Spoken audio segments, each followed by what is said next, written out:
Welcome to Societal Shapers, a podcast by PL Kadila, the place to get inspired, find your purpose and courage, and get tools to become the next female leader, creating real results and meaningful changes. I'm your host, PL, and today I have Thaera. Let me give you a little bit of background about Thaera, and she will also introduce herself, and then we'll jump straight into the questions. So one of the reasons I've been really excited and waiting for this day to be able to interview Thaera is because she has been one of my coachees in our women empowerment coaching sessions held last year. And I think, she's been working on some amazing things, and I've been waiting for her to finally say yes to this recording. So we are finally here. I'm going to share with you a bit of background. So Thaera actually recently completed her PhD in Media and Communications in 2019, and she also holds a master's degree in Mass Comms from the University of Leicester, UK. She has about 20 years of higher education experience teaching and management in leading universities, and her doctoral thesis examines the media representation of women in Malaysia. So our topic today is going to be predominantly about this and something else. So Thaera's passion is empowering women, particularly on protecting women and girls from violence and gender inequality. And she was a member of several women's organizations such as AWAM, which stands for All Women's Action Society of Malaysia, and Wibawa Women, a society that I'm also a member of. As a volunteer, she's actively delivered public education programs on gender issues to secondary school students in peninsular Malaysia. She's currently writing a book on the representation of women in the Malaysian media on the issue of gender violence. So this is actually the second part that we're going to dive deep into and find out a bit more about her research and findings. Okay, so Thaera, over to you. Is there anything else you would like to add on to the introduction? Feel free to do so. Okay, thanks, PL, for that introduction. And it's great to see you after, I don't know how many months that we've not seen each other. And also, I think importantly, I'd like to thank you for providing this space for women empowerment. I think it's truly a celebration of the contribution that women are making in every aspect of society, from being a mother, a worker, and a leader. So you've provided a very important space for women. So I think what I'd like to add probably, before we start on, is probably just a bit of my background. So I grew up in Penang, and interestingly, I grew up with very strong women, one of which particularly was my grandmother, who she had 7 children, and what was very important for her, she wanted to go to school. She wanted to be educated. But she ended up, during those days, she got married and had 7 kids, and she found that very frustrating. And out of her 7 children, she had 3 daughters, and it was her 3 daughters that she made sure went to university. They were very poor. They were from Tapah, Perak, and 3 of my aunties went to university. 2 of them got a PhD. And then that empowered my mom, and my mom then, inspired me, because she was a women activist. She was very much involved with the Women Crisis Center in Malaysia. And also she's written on women's issues. So, I've been very, very blessed and lucky to have women surrounding me that's inspired me. But importantly, also my father, who always believed that a woman should be, economically strong, financially independent, as well as, to have a very good education. So I would say, these were my peer support that I grew up and made me who I am today. Thank you, Thaera. I think that's brilliant that, what you've just brought out there is that family is so important. And it's really interesting to hear that you've got a lineage of very strong and empowered women who's basically shaped your path today. Yes. So well done on all the accomplishments of being, the person that you are today. Biggest gratitude to your grandmother, and as well as your aunties and your mom as well. Yes. Okay. And also your dad, so that's amazing. Yes. Okay, so let's dive in deeper into this thesis, right? So what drove you to write a thesis on women's representation in the media? Very interesting.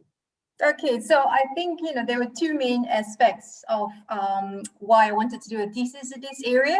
The first, of course, is that because I have worked as a media studies lecturer at Taylor's University for about 7 years. And I was teaching media and communication subjects. So, that has been, my expertise, and I've always been interested in the way media represented different issues. The second is, of course, like you just read in my bio, it's always been my passion in empowering women, particularly on women and girls from violence and gender inequality. And like I said earlier, my mom had influenced me a lot on this topic. And because I have these two topics that I'm very interested in, I'm very passionate about media and women, I've decided to do a PhD on how women are represented. I did two main case studies between 2014 to 2018, because, a PhD takes 4 to 5 years. And I took two particular case studies and see how did the Malaysian media, particularly online newspaper, talked and cover about this issue, basically how's the news narrative. So I looked at it obviously from a media perspective, and that was the topic of my PhD thesis. That's very interesting, right? So normally, whenever we do write about, or we talk about, or we fight for social injustices, most times it's because either we have gone through something personal, yes, and therefore that kind of fires us up, right? So the reason why I'm super passionate about women empowerment, because I have, personal challenges going through, for example, a divorce, and then having to become a single mom, etc. So what were your, personal activators that basically got you really passionate into this topic?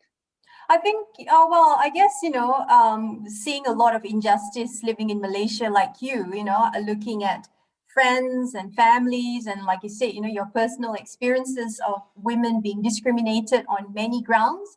I used to remember when I went back home to my grandmother's house, which is, in the kampong, you can see, women crying, in the village, because either they've been abused by their husband, or their husband's taken on another woman, second wife. And so you see a lot of injustice around you, and, experiencing yourself, first-hand life experiences as well, would spark that kind of interest beyond, like, I agree with you, it's not just theoretical and, something abstract concepts, which what academics like to do. So, this would be a perspective of lived experiences, something that I see around me, and of course, an interest in an area that I'm also teaching. So yeah, it's a combination of everything. So that's great. I mean, because of the experiences and your touch points, seeing and watching other people, that's really kept you inspired, and you're actually doing something about it. So that's most important, right? So tell us, going back into your thesis, tell us a bit more about, what are the most interesting parts or findings in your thesis? Okay, I think importantly, just to touch, like why the media, because the media, if we look at it, are very powerful sources of information on culture, shaping norms, attitudes on public discourse and gender. So the media is actually not just reporting news, they're actually contemporary storytellers on issues. And they actually influence the public a lot, especially now with social media, we're influenced with all kinds of news. And the media itself is actually influenced by political, religious, and cultural conditions. So Malaysia is actually quite unique as compared to, America or the UK or even Singapore. They're actually quite different. And then when you said about did you ask me about the findings? What did I find? Yes, right. Okay, so the two case studies that I looked at was one was Sisters in Islam. I know you interviewed Suri Campbell. Yes. Right. Yeah, so she's amazing. So I looked at the fatwa against Sisters in Islam that happened in 2014, and I think it's still ongoing. And how did the news actually report, an issue like this? The second case study I actually looked at was, again, I'm looking at news narrative. If you're familiar with Farah N. Hadi, she's our Malaysian gymnast. Yeah. Yeah, so in 2014, she had she won 6 medals at the SEA Games, and she had a controversy regarding her dress code, which was a standard gymnast attire. And it was covered not only in Malaysia, but around the world, BBC and all that covered it. Of course, I looked at how the media in Malaysia actually presented this story about Farah as well as Sisters in Islam. So interestingly, what I found, like in Sisters in Islam, the case, for example, on this fatwa, the online newspapers like the Star, indirectly, they actually either support or challenge the fatwa. You know, there's either, you know, in the news narrative, there are two perspectives. So it wasn't just direct reporting of, you know, oh, Sisters in Islam is challenging the fatwa, but it was more of, you know, within the news narratives, they either say, yes, you should challenge the fatwa or no. So for example, the Star newspaper, the Star Online, I noticed the news narratives did say, you know, it's Sisters in Islam right to challenge the fatwa. So they're very supportive. And they even come out with a lot of articles saying things like, you know, they've helped so many Muslim women. And as such, how could Sisters in Islam be considered as deviant? Because that's what the fatwa was saying, you know, Sisters in Islam is deviant, deviating. Whereas the Malay newspapers, you know, like Utusan and all that, they actually said that you shouldn't be challenging the fatwa. You know, once it's been issued, you shouldn't be challenged, and the fact that you're challenging, you're even more deviant. So it's interesting that news is actually having a perspective of, you know, whether they should and they shouldn't through all their narratives.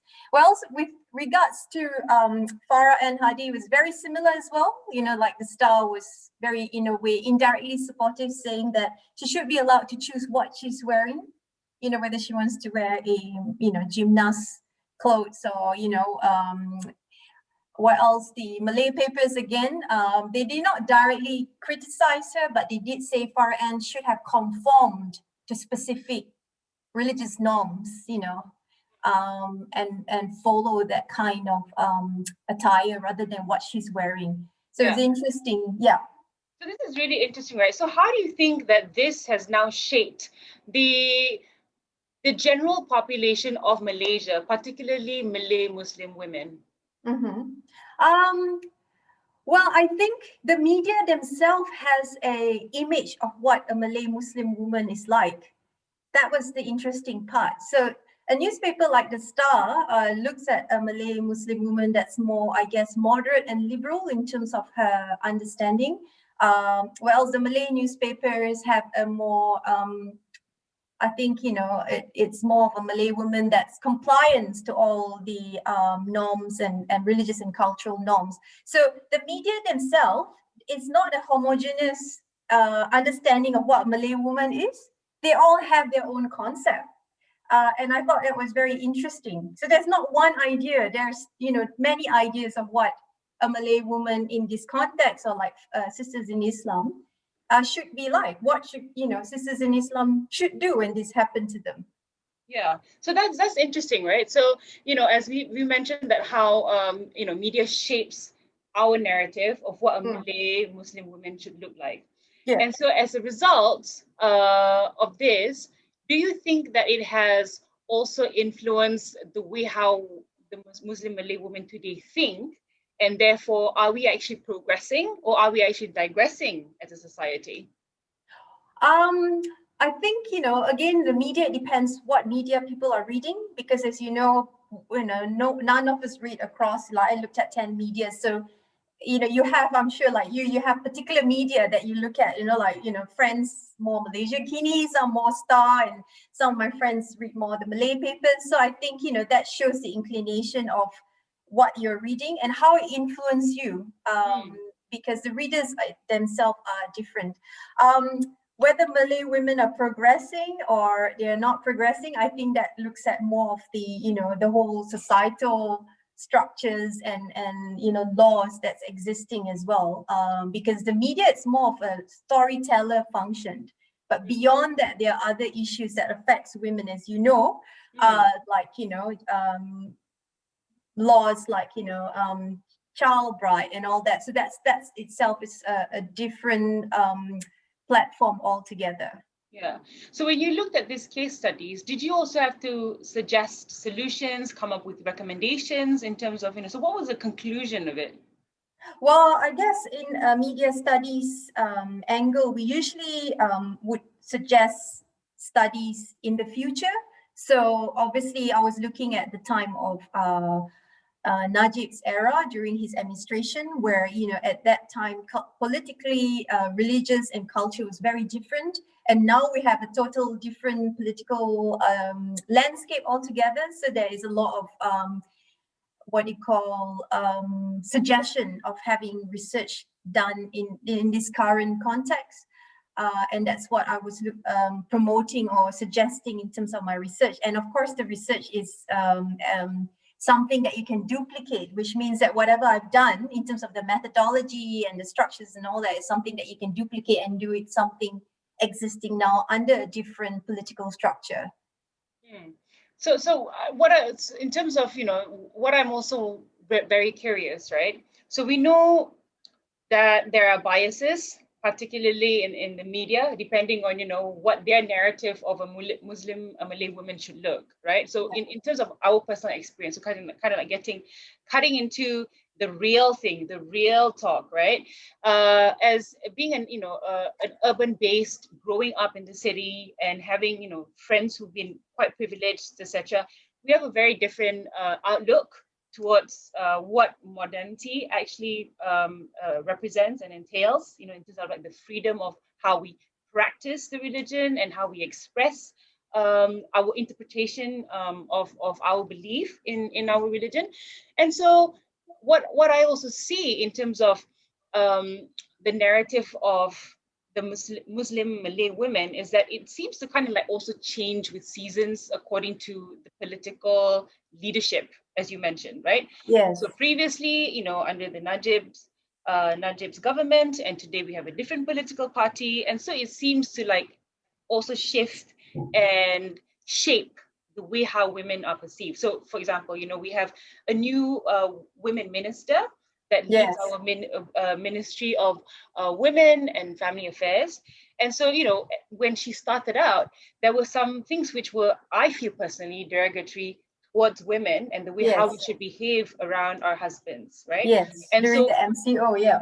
Exactly. And so, you know, we know that a big base of Malay women read the Malay news, right? Yeah. So we cannot escape that. And therefore, even to want to diversify how we consume information is difficult because, you know, people don't speak English, therefore people don't understand English. And even if they do read it, you kind of question how much they can take out of it, right? So that's the worry in terms of, you know, just reading one perspective because you're limited by the language and therefore the arguments that comes with it. You're kind of buying into the media's biases. Yeah. So, you know, I mean, I'm curious to know, like, in your findings, what are the, you know, things that maybe went into the thesis or just your own personal opinion in terms of how do we then help or support or empower the majority of this base to actually help them have more perspective into, you know, their beliefs of how a Muslim woman should behave and be. Okay, well, it's a very good question, Pial, but like I said, you know, my area is predominantly on news narrative and a media scholar, and in the past when I actually had presented this, I did have a lot of people sort of asking me other questions, for example, you know, pertaining to, let's say, like, you know, Islam and women and all that, and that's actually specifically not my, you know, the area that I would like to even touch upon because it's actually a different domain. So, you know, coming back to mine was predominantly looking at the news itself. But you're right, every time when there's a new political structure and a new political party, the position of women changes. And you're right, it's not fluid. So, you know, the ideal women or the conditions of a Muslim or Malay women does change according to what, you know, the current scenario is like within, you know, politically is actually very important. And of course, the social landscape, the cultural landscape. So there are many factors that actually influence the women's position in society. Interesting. Okay, so I'm going to move on into the book that you're writing, because I think then we'll have a bit more room to maneuver in terms of your personal opinions as well. So, thank you for sharing on a thesis. I think it's very interesting. So for people who want to know more about this, you'll share some resources a bit later. But let's get into the book that you're currently writing. Tell us a bit more about that. Okay, so I actually would like to start off by just saying that, I have a research partner. So Dr. Rachel Samuel, she's from UITM Malacca. She's a lecturer there. So she and me are looking together in this book. And what interests us is that when we looked at research, for example, by Ipsos in 2018, it revealed that there are about 8-10 issues that women face in Malaysia.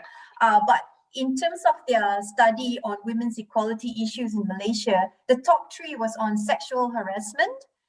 Second was on sexual violence. These are what women experiences in Malaysia. And third is on sexualization of women in the media. So sexual harassment is a predominant issue that women still face in Malaysia. And because of that, we decided to actually come up with this book proposal to look at how does news then, again, from a news angle, how does news report issues of sexual violence in the newspaper, for example, on rape? And why is that important? Because the media actually, in a way, shapes an understanding of what rape is about. But however, like I said, besides the media, there's also cultural and religious understanding of that issue. But we're looking at how the media reports it, because it does, in a way, influence at some extent. So we're looking at a 5-year study, and Dr. Rachel and I actually had discussed that, a lot of these books, actually there are a lot of books that talks about gender equality and all that in Malaysia, but they're in the academic domain. And the problem with that is that when it's in the academic domain, you have very limited group of people reading it. Right. So we want to have a book that, it's a bit more open to, anyone that wants to read it versus writing it in an academic jargon that then, you limit to only a certain population of society that looks at it. So that's what we're trying to look at, like a 5-year study between 2015 to 2020. And explores again, maybe about 10, 15 online newspapers and look at what are the differences. So what are some of the really interesting facts and maybe stories that you can share that's part of the book? What's interesting about the book for me as a normal reader, not to want to buy the book from an academic perspective, to want to buy your book and want to read your book, right? So what can you share? Well, I think the book will have, I guess, 2 perspectives. One is, Dr. Rachel would actually look at some statistics and facts about what our gender violence issue in Malaysia. So we're going to look at police statistics and data, to say, how many % of rape is being reported, what are the gender violence and all that. So there will be that kind of factual and latest information. And of course, the second part will look at, the media itself and how they would be covering issues like this and whether it matches. Because if you look at the newspaper at the moment, there are a lot of issues reported in the media. For example, you have celebrity preachers. I don't know whether you've been following that had, rape cases and all that. So it's been interesting to see the actual data, what's actually happening in Malaysia in terms of gender violence and actually what is the media reporting. Because as you know, the media does have an agenda, as I was saying. They mold the story and, it's the stories that they're reporting on gender violence actually reflects what's on the ground.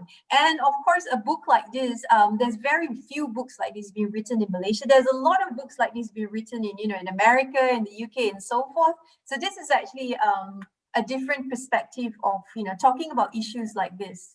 Yeah, that sounds great. So I think, just peeling through this very difficult topic is really interesting. But what I'm also, curious about, and of course, I have my biases based on what I read, for example, right? So we talk about, gender equality, on sexual harassment specifically, is there like a race issue that kind of exists as an undertone or background? Because sometimes when I read a lot of these rape cases, sexual harassment cases, it seems to be a majority of it happening amongst the Malay community and Muslim community again. And also, recently I was reading the book by our ex-AG, Tommy Thomas, Wilderness, Justice in Wilderness. And, he also mentioned that the state of Selangor is they are worried about the rising number of rape and sexual harassment, abuses and violence cases, particularly because it's happening within the Malay Muslim community. And I think that's very interesting because we've allocated a lot of money, particularly from our budget, to help with these sorts of issues, but we still seem unable to solve it, or seem unable to come up with a system that helps these communities. And it's a commonly recurring event. So just wondering, what are your thoughts on that? I mean, that's definitely, like you said, you correctly put it, there's a lot of cases being reported that, from an outside we see it's predominantly, the Malays that's involved in, sexual violence. But however, if you look at the statistics of Malaysia in terms of population ratio, the Malays is, about 60 to 70%. Right. So then again, you have to see how does that balance, because, the Malay population is the largest population and by ratio it's high. So is that because of that is, obviously it's reported higher? Or if you look at statistics and compare it in breakdown with the Chinese and Indian by ratio, and then find that yes, the Malay is still higher regardless of that ratio, then you have to look at it into a deeper context, like what you say, why is it still happening? And of course, you see a lot of issues like incest, that's being reported a lot. And, when we read a lot of other gender violence book in other countries, incest does happen, but not as, rampant as what we see that's happening in Malaysia, for example. So again, issues like that, we need to really see it in a deeper perspective.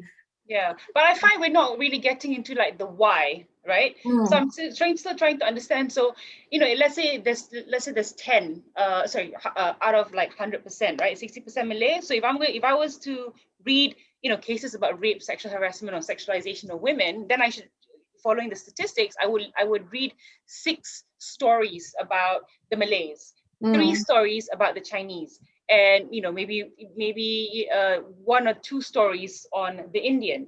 But the honest fact is that I rarely see Chinese these issues happening within the Chinese community, more so in the Malay community and then the Indian community. So what would be interesting is to kind of understand what are the reasons for that. And I think I'm trying to get that out of you, and I haven't really gotten like, what is it? Yeah, I mean, the reason that I haven't given you a specific answer is because we're still, writing the book. And like I said, it's something that you have to go deeper into the data than, for me to actually tell you the specific reason of why, like you said, you see more of the Malays being reported.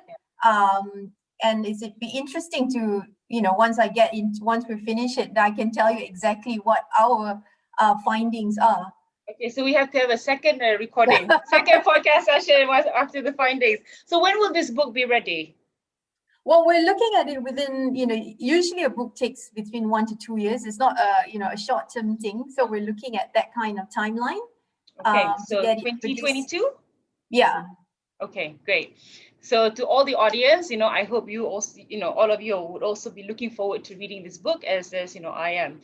So another question that I have here is, why is it critical to, have the discussion on gender equality and violence against women and girls today? It's not a new issue. It didn't happen yesterday. It didn't happen 5 years ago. This has been happening for centuries. And yet it feels like we are still not speaking enough about it. Everything's been kind of like shoved aside. We don't really want to confront the hard, honest truths of what's really happening in our society. So in your opinion, what's really holding this discussion back? Well, I guess the first and foremost is we have to unpack, what gender equality means, and basically it's that term of, men and women having, equal opportunities, regardless of their gender. So I guess we need to really question men and women really equal in Malaysia in terms of laws, in They're terms of not. their face. Yeah, so Yeah. you have answered. So you have, I don't need to do research. We know we're not, right? Yeah, so because of that, we really need, gender equality urgently in our society, because as we just spoke about, if you have gender equality, violence against women will not happen. The fact that there's a lot of violence against women happening, like, during the recent MCO, Talian Kasih had reported there was a rise in gender, so because of all this happening, gender equality is very important for us to discuss and still discuss. Like you say, it's not something new. People have been talking for it for decades. But the fact that all these things are happening in Malaysia, which means that we really, really still need to talk about it. And I think what's happening in Malaysia is that Malaysian women still face a lot of barriers. For example, the challenges that a Malaysian woman face, that they have to still juggle the responsibility of family as well as, their paid work.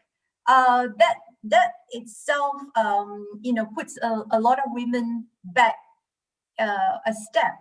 For example, like I'm sure you've had, a lot of my friends, we went to uni together, they went to top universities, London School of Economics and all that. As soon as they get married, they have children, what happens? They stop working. And then when financially you're not earning, there's already inequality because you don't have a lot of say in terms of, the household, the family, what you can do, what you can't do. So that inequality is not, it's already not there. And of course, when you have responsibilities at home is not recognized as work, it's just, oh, you're a woman, you should be doing that. And of course, traditional attitudes towards women in Malaysia, that it's the woman's role to actually do all this. So again, the question is, why can't a man help out or, take equal roles? Or if you see, for example, in New Zealand, Jacinda Ardern, she's the Prime Minister of New Zealand, and she's just had a baby, and who's actually taking care of the child is the husband, who has a career in the broadcasting. Mind you, he's not someone who's not been working. He has a career, but he has stepped down to become a house husband while she becomes the Prime Minister. And he takes care. He becomes a full-time house husband. So coming back to this question, how many men would do that in Malaysia? Step down from the career, take care. Almost none. Probably almost none. Okay, so I have my filters and biases on, right? So, how many men would actually do that? So there's that constant inequality issue. The other thing, of course, like I said, that's when you look at, social and cultural issues. The other thing is also policies in place. For example, inadequate parental leave policies or, proper policies in the labor market. If you look at countries like, the UK or Australia, if a woman has a child, she can take 1 year off for maternity. And then when she goes back, she's given a choice of maybe just working twice a week and yet hold her position, let's say as a lawyer. And as the child grows up, she slowly comes back into the workforce. Again, in Malaysia, it's very limited to have that kind of support. It's either, there are some companies, but most companies is, once you have kids, you want to come back. If you don't, we'll replace you. So all these things has become a barrier for Malaysian women, and that has caused a lot of inequality. Yeah, I think, everything that you've said, statistics that, if people were to read on the news, etc., these are available, particularly from, organizations like Sisters in Islam. They would also publish, a lot of the statistics and information, particularly with regards to regulations, policies, and laws. I think the elephant in the room is really is boiled down to culture and religion. Right? So these are like the two areas that many people try to avoid like the plague and talk about everything else but this too. So using culture and religion, basically, a majority of our population has been dumbed down. I mean, that is the truth that we have to confront, right? So in our education system, if you kind of remember, I'm not sure which education system you used, but I went through the normal public schools, Yes, went so to a did smart I. school, right? Yeah. And so I feel personally that, you know, from a young age, I have been indoctrinated by this culture and by the religion to basically tell me that I am not allowed to question anything. I cannot question authority. I cannot question the teachers. I cannot question things that I learn about the religion, even though it should be very valid for me to understand why certain things are done in certain ways. But we've never cultivated a culture of inquiry or allowed to express our curiosity, and that alone disables us. It basically chops off, a part of our mental ability to think. And I think that's the most important part that we need to address, starting from the education system, right?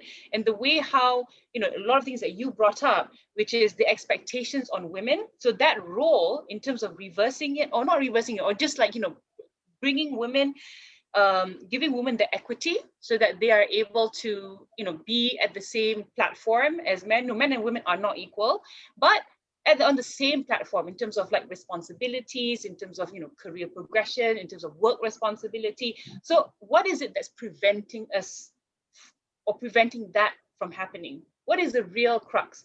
So again, I feel that our society uses religion over and over again to basically, the male has to be in front and the female has to be in the back. And the reason why female accepts this is because there's a higher thing there that basically the religion says this. So it is therefore unquestionable and therefore true. And so, women just kind of play around this. And so that's why we have to confront the real elephant in the room, which is, religion and culture. And I hope that comes out through in your book as well, being able to peel through these issues. And, what are your thoughts on that? Yeah, I mean, I guess, like I said just now, there are, like I said, it's social issues, cultural issues, religious issues, and also, policies in place to support women that causes that gender inequality. So you're right, Pial, because when I did my PhD in the age of 40s as a mother, I was the only mom in that whole PhD cohort. Everyone was, either they were young, most of them were single, because, at the higher you go, the more lonely it gets as a woman. Right. Because like you said, everything is pulling you down because you are expected to do a lot of, household responsibilities and so forth. So I noticed the more I went into my studies, the more I went into a certain position, it got very lonely. And I'm sure that you've seen, you go into a boardroom, like now if I go into meetings, I'm one of the few women that's there. What happened to everyone else that's my age? It's like you turn around, they're smart, they are capable. I'm sure a lot more capable than what I am. But like you're right, there are a lot of social cultural issues that pulls a woman down. And like you said, as you go to a certain time, it becomes very lonely. And the funny part is that the fact that I had to manage while you have a kid and all that, on the flip side actually made you sane because then you sort of switched off, and this is the time I study, this is the time I do, this is the time. But you're right, it's not an easy platform. Yeah, I completely resonate with the example that you just shared. Recently I've been promoted, and so I am now. Thank you. So I am, trying to schedule meetings with friends, and I realized that hey, actually, right, it's going to be a room full of testosterone energy because I'll be the only woman in at that meeting. So it does become lonelier as you go higher, and I think that's one of the messages which I want the audience to hear. Right, is that you have to help yourself. Number one, breaking through this ceiling, this invisible ceiling, is already difficult enough as we have just discussed it. And therefore, so find your support system. Reach out to sisters around your network who have your best interest in mind. Reach out to Thaera, reach out to myself, so you can create a support system to help you go out whatever that may mean, even in a corporate ladder or just in society. So there are many ways. And one of the things which I want to just bring up here to the audience's attention is that because women have been in a way suppressed using religion, and therefore it's very difficult for them to want to push. So because they're kept in this level, so whenever they see another woman being able to break through that barrier, it now becomes an issue. It's like jealousy, envy, and all these other feelings that we don't talk about. And usually it's not part of like a case study because it's feelings, right? So feelings, you start to become like a woo-woo thing, something that is not tangible for us to be able to kind of put, what are the hard statistics or facts to support this. But this pressure, societal pressure from other women, basically continue to remain within this circle is very real and it's very strong. And so many women, whenever given an opportunity to climb up the ladder, these choose to stay and remain here just because friends are basically saying, oh, sekarang action lah, or people are talking about you behind your back. And these issues, it really impacts a woman mentally and emotionally, and it is a real issue. And I've seen it again and again in corporations, amongst professionals, because I'm in that space, right? As particularly institutions where majority are Malays. Yes. It doesn't just happen within women, even for the men. Even men face the same pressure to conform to like, oh, if you're gonna have the opportunity to have a salary raise or go up the career ladder, and then you have people saying, oh, so now you've left us, you've gone to a different level now, and people ostracize you, and that pressure is real. So we need to build a society that is supportive of one another, that is collect. That we are as a society want everyone to succeed for the collective well-being of Malaysia, and I think that's missing in our formula as part of nation building. So that's like a really, really big topic, right?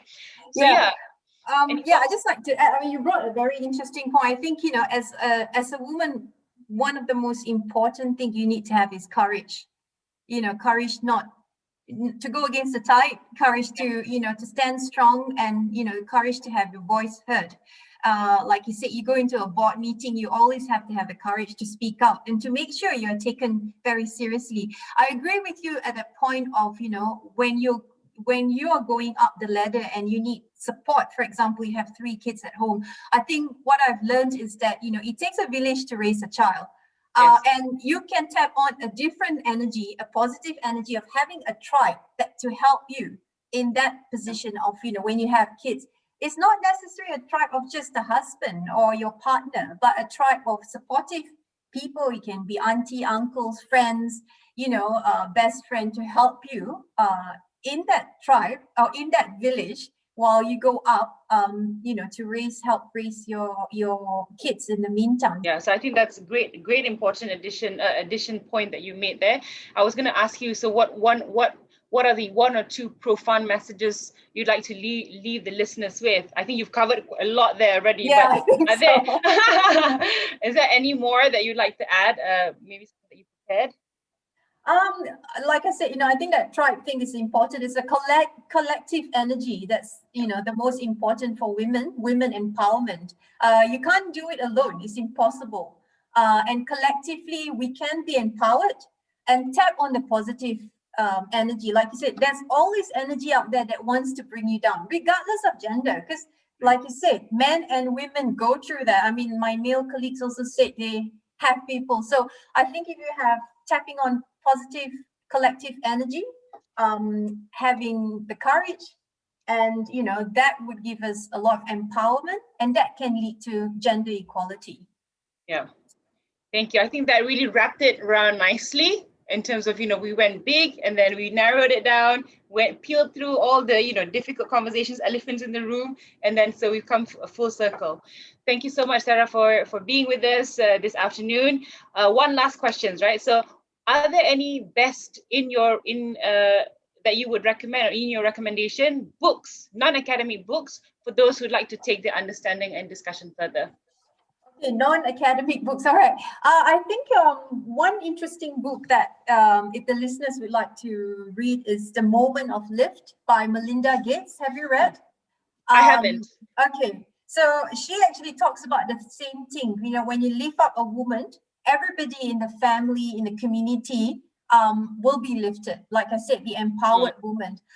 And of course, Melinda Gates, being, having a lot of resources and facilities, she actually interviewed a lot of inspiring stories of women around the world. And I think this book it's very important for women to read and understand what it means to be empowered, why gender equality is important, and how do you get into that platform.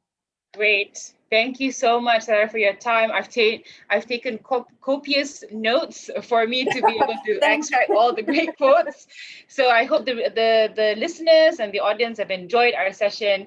So thank you and enjoy your weekend. And we'll speak to you soon when the book is ready. Thank you, Pial. Yeah. So if people would like to reach out to you, Thaera, to find out a bit more about your thesis, or wanting to know more information from you, how would they be able to reach you? Well, I guess they can either email me at thearey74@yahoo.com. Yeah. Or what about social media?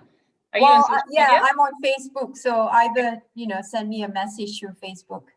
Okay, cool. Great. Thank you so much. All right, take care.